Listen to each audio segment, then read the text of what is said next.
In episode 37, titled Report Findings Lawfully, Ethically, and Effectively, we treat reporting as a legal record that drives action without creating new risk. A good report moves money, time, and attention toward the right fixes while standing up to legal, regulatory, and customer scrutiny months or years later. That dual purpose means each sentence must carry two burdens at once: clarity for busy decision makers and durability for auditors, counsel, and future readers who were not in the room. We will walk the craft step by step so the final document becomes a stable reference that accelerates remediation, protects people, and avoids self-inflicted harm through careless language or unnecessary disclosure. The anchor is simple. Report what happened, why it matters, and what should be done, precisely and lawfully. Audience and purpose come first because they shape every structural choice that follows. Executives need a brief that states the ask, the options, the costs, and the timing in business units they already use. Engineers and analysts need a technical appendix that shows artifacts, queries, and configurations to reproduce or verify claims. Legal and privacy partners need a record that respects privilege and personal data limits while retaining enough detail to defend decisions. When the audience is set, structure the document around decisions and required outcomes: what to fund, what to change, what to accept temporarily, and what to revisit on a date. This choice-driven framing beats chronology dumps and makes it obvious why the report exists at all. The test for structure is pragmatic. Can a leader decide in one sitting, and can a technician act the same day? Credibility begins with a plain statement of scope, constraints, and methods so readers know what you did and what you did not do.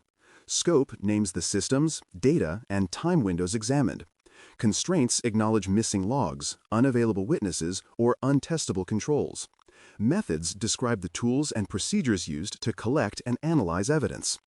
Security information and event management, spelled SIEM on first mention and CM thereafter, logs might have informed correlation. Endpoint detection and response, spelled EDR on first mention and EDR thereafter, telemetry may have shown process lineage. Cloud audit trails could have recorded control plane activity. When these elements are set out in simple language, you anchor expectations, preempt overreach, and avoid the trap of implying certainty where only probability exists. Boundaries like these make the remainder of the report sturdier, not weaker. Facts, evidence, and analysis deserve separate lanes, even when they occupy adjacent paragraphs. Facts are observed states and events. A specific account performed a specific action at a specific time on a specific system. Evidence is the artifact that proves the fact: a log line, a packet capture, a screenshot of a configuration page, a disk image hash, or a ticket history. Analysis is your interpretation of how the facts relate, what they imply about causes and effects, and where uncertainty remains. Each conclusion should point back to named artifacts by identifier and location so a reviewer can re-walk the same path and get the same answer. This separation prevents bias from blurring the record and equips readers to test reasoning rather than argue about data existence. Severity, impact, and likelihood ratings must mean something in business terms, not just color codes. Severity describes the urgency at act given potential harm. Impact explains the consequences in revenue, downtime, safety, privacy, or regulatory exposure. Likelihood estimates the chance of recurrence within the organization's planning window. Tie each rating to calibrated anchors you use elsewhere in your risk program, so numbers travel cleanly into governance. For example, impact could be framed as customer visible downtime exceeding 30 minutes in a quarter, or exposure of more than 1,000 regulated records, while likelihood could reference incident frequencies or near-miss counts over the past year. When ratings connect to thresholds leaders already recognize, the report slots directly into appetite and prioritization without translation. Reporting is also a legal act, which demands early checks for privilege, personal data, and regulatory exposure.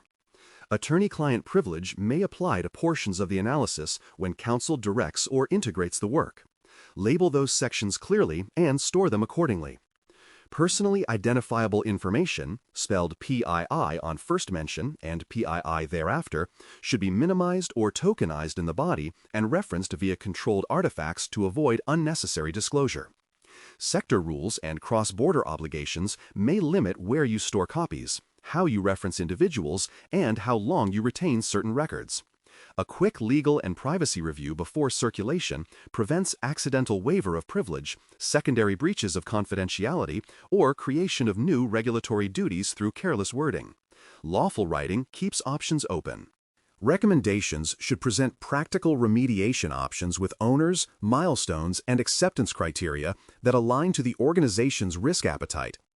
Each option must state what it changes, likelihood, impact, or both. How much improvement is expected? What evidence will verify that improvement, and by when? Owners should be real people or roles with authority to act. Milestones should be observable states like design approved, change ticket executed, and verification log captured. Acceptance criteria define done in plain terms, such as segmentation rule prevents lateral movement as shown by blocked test cases, or revocation propagation invalidates tokens within 60 seconds as demonstrated by repeatable steps. When options are written this way, decisions become easy to make and easy to audit later. Timelines bring order to complex events and become the backbone of post-incident memory. Build a narrative sequence of events, approvals, and key decisions with synchronized timestamps in Coordinated Universal Time, spelled UTC on first mention and UTC thereafter, and cite the sources of each entry. Include creation, triage, escalation, containment, verification, and recovery markers, plus legal or executive approvals with names and times. When systems disagree on time, note the drift and the correction applied so the story does not wobble. A clear, sourced timeline helps reviewers understand causality, reduces argument about sequence, and supplies instant context for remediation priority and regulatory communications. Your appendix should embed minimal, reproducible details without publishing exploitation recipes. Provide file hashes, log queries, detection rule identifiers, configuration diffs, command lines used to collect evidence, and versions of tools that matter to reproduction. Redact secrets, tokens, and credentials. Describe sensitive steps at a level that a qualified responder can follow without enabling misuse by an unqualified reader. Err toward reproducibility for verification and retest, but away from detailed how-to-break-it content that would cause unnecessary exposure if leaked. This approach respects the need for technical rigor while staying inside ethical and legal boundaries. Verification and retest plans are the capstone that convert recommendations into durable change. For each fix, specify the tests that will confirm it works, the data that will be captured as proof, the window in which the test will run, and the person who will sign off. Include regression guards, such as detection rules that fire when a control drifts, dashboards that track coverage, and scheduled audits that sample implemented changes quarterly. Promise retests on dates that align with your risk cadence and appetite thresholds, and link their results back to the report so history accumulates in one place. Without verification, closures are wishes. With it, closures become confidently permanent. An effective executive summary respects time and leads with the ask, the options, the costs, and the timing. The first sentence should state what decision is needed. The next few should present the options and their consequences in business units, dollars, hours, customers, obligations, followed by a clear recommendation tied to risk appetite. Close the summary with owners and dates for the first milestone and the verification step that will prove progress. Readers who stop at the summary should still understand the stakes and the path. Readers who continue should find the evidence and analysis that justify the recommendation. This is not marketing, it is disciplined leadership writing. The report's close should direct the creation of a two-tier pack that is easy to distribute and maintain, an executive brief and a technical appendix. The executive brief carries the decision frame, scope, ratings, options, owners, dates, and the timeline highlights. The technical appendix carries the artifacts, hashes, queries, configurations, and verification scripts that enable retest. Both parts reference the same identifiers and evidence locations so they remain synchronized.